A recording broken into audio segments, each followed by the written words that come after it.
Hi there, and welcome to our FlexPoint Fireside Chat. I'm Michael Daehne, founder and CEO of FlexPoint Consulting. On today's show, we have Dan Ritch, CEO of SunStream Business Services. Dan has an illustrious career as an IT leader and took over as CEO of SunStream just about 1 year ago. We've been fortunate to partner with him on a number of transformational initiatives over the years, and I've seen firsthand how Dan leads with transparency, trust, honesty, and integrity. You'll hear more about that in our discussion. I hope you enjoy. Hey Dan, how you doing? I'm doing well, Michael. Thank you very much for asking me to do this. This is awesome. Yeah, I know it's great to have you. And as you know, we've gotten the chance to work together on a number of transformational initiatives over the years. And so I'm so glad to have you on today to talk a little bit about some of the cool stuff you're doing right now at SunStream and some lessons learned around driving successful transformations and the role of culture and trust and leadership. So glad to have you on. And I think for those that don't know you, why don't you start by just telling us a little bit about your career journey and what you do right now at SunStream? Yeah, sure. Well, it's been a little lengthy one, but I'm happy I'm still here. I've been in the tech industry for a little over 25 years or so. Started out in Perot Systems and had a chance to work with some other major organizations, Honeywell, Dell, and a few automotive suppliers. But all in all, it's been a great journey. I've been really lucky.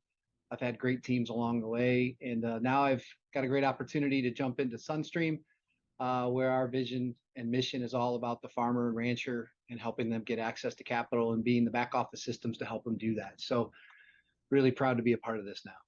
Yeah, no, that's awesome. And talk a little bit more about SunStream, the work that y'all are doing to kind of modernize the back office experience within Farm Credit and tell us a little bit more about that. Yeah, you bet. Well, SunStream was born out of the Agribank district, and a few of our customers have elected to pool in and spin us off into our own tech company. And they've allowed us with an allotment of dollars to help us build out a digital transformation. So our mission is to improve the systems, go through this whole transformation, and really build a better experience for our customer. And doing that now in the cloud, building an APIM model, moving through Agile. We're changing the game in everything that we do. So that brings a lot of stress. But I'm thankful they have the confidence in us and trust us to move this forward. And we've got a big journey ahead of us, but we're just getting started and it's getting off pretty well. Yeah, you've been at SunStream a little over a year now, and you, as you mentioned, you have had an illustrious career as a technology leader and many CIO positions, but this is your first CEO role. So just, I guess, kind of on a personal note, how is it being in that role as opposed to the CIO? And what do you find maybe is different or surprised you or challenged you? Yeah, that's a great question. I hope that those that have worked with me in the past feel as if I've run the IT departments with a CEO cap on, but certainly a little bit different now. The opportunity to come in and drive the organization in a different direction was very appealing. The mission that we have was appealing, but I think the big differences are I get to dip into areas that maybe I haven't had the full responsibility of. Usually I've been chartered to get something done, to drive something new, to focus on the operations. And now I need to look at A to Z across the board. I think now the differences are I'm in charge of the culture, I'm in charge of the brand, I'm in charge of everything. And there are areas that I really, have to sink my teeth into and learn a little bit more. So I've also been responsible for bringing aboard great talent, whether that's I've been fortunate enough to work with you and your team. So in areas where we had some deficiencies, you've helped bring us up to speed. And then you've allowed me to pivot and look at other employees, FTEs that I can bring in. So a good combo. So I think in a nutshell, it's just the difference of having all of it and making sure it's orchestrated versus my piece fitting into a niche. And I'm really excited about doing that. It's been a lot of fun. Yeah, you hit on something really interesting and important around talent and having the right people on the team, whether it's folks that have been at SunStream and are kind of stepping into critical roles or bringing in folks from the outside. What do you look for when you're building out kind of a winning team for a really critical program? Oh, that's another great question. I think I love to find the experts in their realm, but I really think it's all about the attitude and having gratitude about what you do. we found some folks that their backdrop may not have been in technology, but they're excited about the mission and where they want to go. And I think when we find the right people and get that right mix of expertise, passion for what they want to do, and a thirst for knowledge to want to make things different, we've got a good combo of all those folks. So I guess when I'm talking with folks, I mention about our mission, how we want to make the world better for farmers and ranchers. If you're excited about the mission, if you're excited about tech, if you're comfortable with working in ambiguity, because some of the things are new here. And if you've got to be a pretty good storyteller as well, I think. If you're just talking the tech buzzwords, some of our customers will look at you like, hey, can you make that a little bit different? But if you don't understand where we're going as a business and helping the customers, that doesn't help as well. So there's a lot of combinations, but I think the passion for wanting to make a change, being excited about it is number one. And then the technology, if you got it, that's great. And if you don't, I think we can bring people up to speed to get them there. Yeah, no, that's great. And I think it relates in a lot of ways to culture, which is something I'm really passionate about, and I know you are as well. For And I sure. think particularly in more technology centric realms, it's easy to kind of be dismissive of the soft tissue stuff and just be like, hey, it's all about the tech. I love that you've always been very focused on what kind of culture are we building and what does that lead to from a results perspective. Yep. Tell me about what you and the team are doing at SunStream to evolve and build out that winning culture. Yeah. So I saw early on, right? You've got an organization that has a great legacy, great people that have built the technology we have in place, but we're making a big change.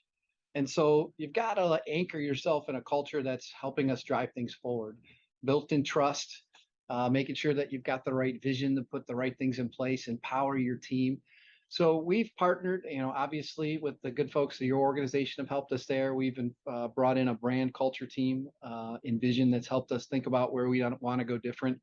And we tried to focus around what's going to make a big difference, what really rallies people to want to be here and gets our customers, knowing that they're entrusting us with their technology. They're giving us the opportunity to build something better. So we've anchored around this one word why, as we call it, that Envision helped us build in trust. And that trust capability is both how we trust our team members to go out and get the work done, how we hope our customers are putting and see us trustful and working with their technologies. And we're a managed service provider. So we're putting some trust into some big partners with Fiserv and Infor and OneStream that we trust that they've got the best technology and we meld that all together. So I think we've also enabled our teams to help make good decisions. So part of that culture is really about getting the right people and enabling them to have success and take chances and fail forward, if you will. It's okay if you make a mistake, but learn from it. And I think when we mix that all together, we've got a nice atmosphere for people. And I'm really, really excited as we're starting to get a name in the industry and we're starting to have folks come over from other places. The war on talent is definitely there. And you have to have that brand, you have to have that culture, and you have to trust your people to get things done. And I think that combo has helped us build a place that people are excited about being part of. Yeah, when you talk about both culture and trust, one of the things that you've experienced, I've seen in a lot of different organizations, is you can put that on paper. Here's our culture. Here's what our culture is going to be, and you can say we trust you. We need our customers' trust. It's a Yeah. whole different ballgame to live that and feel that.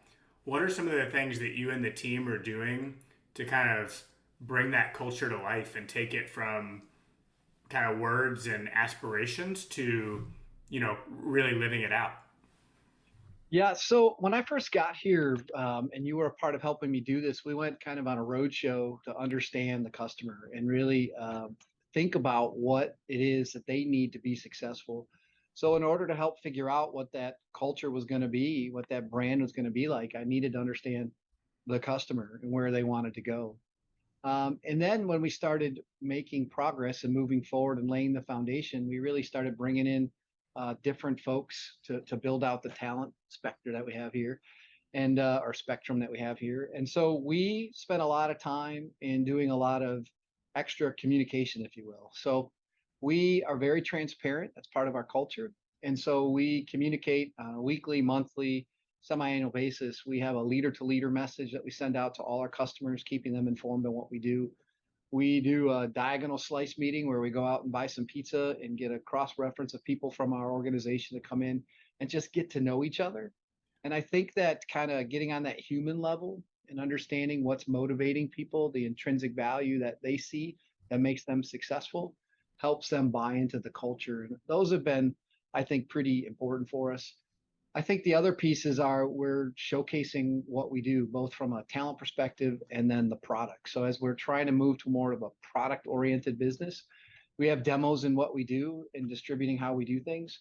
We're also giving and putting a spotlight on our people and giving them a chance to shine and talk about what they've learned about our customer, what they're building, and where we're going. So again, that combination's been pretty helpful for us to drive where we're heading. Yeah, excellent. And the related thing that you kind of touched on, and this is I think really been brought to the forefront by Envision, the branding partners that you've brought in, is the relationship between culture and brand. I think a lot of people think of them as distinct things. One's external, one's internal. But as you know, the culture kind of comes to define your brand, whether you like it or not. And so, how are you and the team kind of focused on that brand piece and taking that culture externally? Blending culture and brand. I think Envision has helped us think about that. Your brand is your culture is your brand, and your words mean something. Yeah. So I think that, helping us get better with that in understanding our people, talking more with our customer to figure out where we want to go has helped us infuse that a little bit better. And I think that it's evolving. Um, I probably in my early days would put a stake in the sand and say, this is where we're going to go. And you just kind of drive right to it. But I've noticed now in my career, there's a little bit of twists and turns and there's some Mhm. adjustments that you need to make. And if you think about our organization, we have folks that have been with us for over 20, 25 years, right? And we've got to make sure that we cherish what we've built and then have them help us go where we need to be and make the changes. Moving from the mainframe to the cloud, doing things a little bit different these days. I think as long as we can keep the communication flow between everybody, that's going to help us build where we want to be. And again, 14 months into it, we got a long way to go, but I think we've started. This year's been the year of building the foundation. And then next year we look at the year of delivering and operating the way we want to be. Yeah, no, that's great. One of the things that I'm a lifelong consultant. I've always kind of been in a consulting role, good or bad, and I've come to learn and be humble enough to know that sometimes folks are not excited when consultants walk in the door, and it's always something that our team strives to overcome and build really good collaborative relationships with the client teams and work in harmony. You have a lot of consultants and contractors working with your full-time employees, which can certainly present a challenge. How are you managing that and trying to kind of build a cohesive team and culture? Yeah, good question. So you're right. We do have quite a few consultants involved with us. We're just over 100 FTEs and just around 50 consultants across the board. And we're doing that with intent because over the next 3 years, as we build out this transformation, we need to bring in folks that have the experience of being where we want to be, and we embed them into areas where we had some challenges and some weaknesses, or some blind spots, I should say, that we haven't done before. So I think building a culture of respect and letting our FTEs know that we want to bring folks on board and treat them with respect, bring them into our discussions. We try to give them as much information as you can to keep everybody on the same wavelength. So the strategy is clear for everybody. The inclusion in the discussions involves both FTEs and consultants. And we try to be mindful that you're right. I think as an FTE, you can feel a little threatened that these folks are coming in to take your job. And I'm kind of looking at it as someone that's helping you actually advance where you are in the organization. Imagine that in your day-to-day job, if you're helping being taught and learning on the job from folks that have done this before. Good examples of when we moved to the cloud, right? We haven't done that before. We've been a mainframe shop with a data center downstairs, and we needed to move to the cloud. So embarking upon that vision and bringing folks in that have done that, people can build up their skills, and eventually I still have to manage the cloud Yeah. when the consultants leave. So this is a great on the job training for you. And then some of the consultancy, namely in some of the folks that you brought on board. I mean, you've worked with me before and helped us build a digital transformation. So I have the faith that you have my back, so to speak, Yep. and you're there to help empower our people get better. And so the folks you brought in program management, leadership, and change management have helped us get involved with the customer and partner with our FTEs. So we're kind of one face coming to the customer. And I won't lie, it's been challenging up front with a lot of newbies coming on Yep. board. But I think as long as we, again, keep that trust and respect, honor the commitment we have with our FTEs, they're the primary source of driving this, but letting them know that these folks are there to help us get better, not to replace you. I think that's helped us move along. And you and others are going to be with us for a little bit longer. So the more we get to know each other. So we'll include you in our dinners. We'll talk to you about the vision of where we're going. So there's no mistake that your path isn't this way and our path is this way. We're all on the same SunStream path. And more importantly, we're all there for the customer. And I think that's starting to see some benefits and bear some fruit. Yeah, and I think, you mentioned this often, the difference between a vendor and a partner. And I think over the years we've built a true partnership, which we're really grateful for. One of the things that I think gets lost in that conversation sometimes is that the client organization has to do things to be a true partner too. It's not just what the vendor does. And I think some of the things you alluded to around including your consultants in town halls, team dinners, sharing those goals and being transparent about where the business is going, those are all things that help make all the team members, regardless of what their badge says, makes them all feel part of the SunStream team. And I think ultimately helps ensure better results from the work you're doing. Yeah, and I think one of the examples, and proud to say, and not that we're stealing talent from our consultancy teams, but we've had some conversions as well. People Yeah. that have been included and see the vision and see the change, and they want to be a part of SunStream. I think that's a healthy sign of a great partnership relationship, right? So as long as there's a good period of time in between, it's kind of a buy and try, so to speak, for us. And folks are excited about the mission. And everyone says they come for the mission and stay for the people. And some people want to convert over, and we've had that as well. So I'm pretty proud that consultants have felt that this is a place they want to continue their journey and help us get stronger. And that's good results. Yeah, I mean, I think we've talked about this, but the amount of change and transformation you're leading right now can be overwhelming for sure. I know your team and our collective teams feel that sometimes, but I also think it's super exciting, and I think that is what's enabling you to assemble such a rock star team is the opportunity to tackle decades of modernization work in a short period of time. Yeah, I mean, who wants to join a place that's standing still, right? Yeah. You want to have these challenges. And I think we've said it before, we have a lot of challenges, but we have more opportunity. So again, sometimes you deal with that ambiguity, like, sheesh, we're not sure how to fix this. And you pull in the customer, you pull in consultancy, and you solve the problem. That's pretty exciting. I mean, you're a part of that. And then the long-term benefit, starting with the end game in mind, and we've talked about this before. I mean, I can see where we're going to be in 5 years. I can see what we're building. I can see the benefit to the customer. I can see the value we bring with data, the value we'll bring with APIs, and then these awesome tool sets that we're bringing together. I mean, SunStream has a lot to offer, and being a part of that is pretty exciting for me. And so I think that's the other piece about being the CEO, the tone at the top. And you know it, I'm always like this, so I'm pretty excitable. Probably too much coffee, but I think that enthusiasm is the force that creates momentum, was my high school football coach is always saying, and I think we've got that here. It's funny you bring up high school football because as you were talking about the intensity with which you lead, I was thinking about football coaches and coaches of all kinds. It takes a special mindset and approach to drive results and unite people towards a common goal while also loving them and nurturing Yeah. them. But it's a balancing act for sure.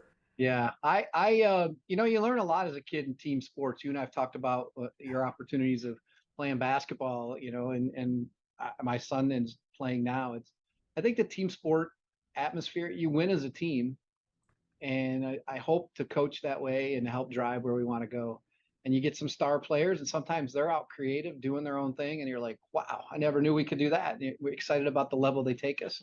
Other times they need coaching to make sure that they reinforce the message of where we're going. So I appreciate you noticing that, and I think it's making a difference. I hope so. Yeah, it definitely is. Well, hey, we've covered a lot of ground in a short period of time. We've talked about culture and trust and brand and blended teams. Before we go, any other advice or pearls of wisdom you would share for others that are leading through times of transformation?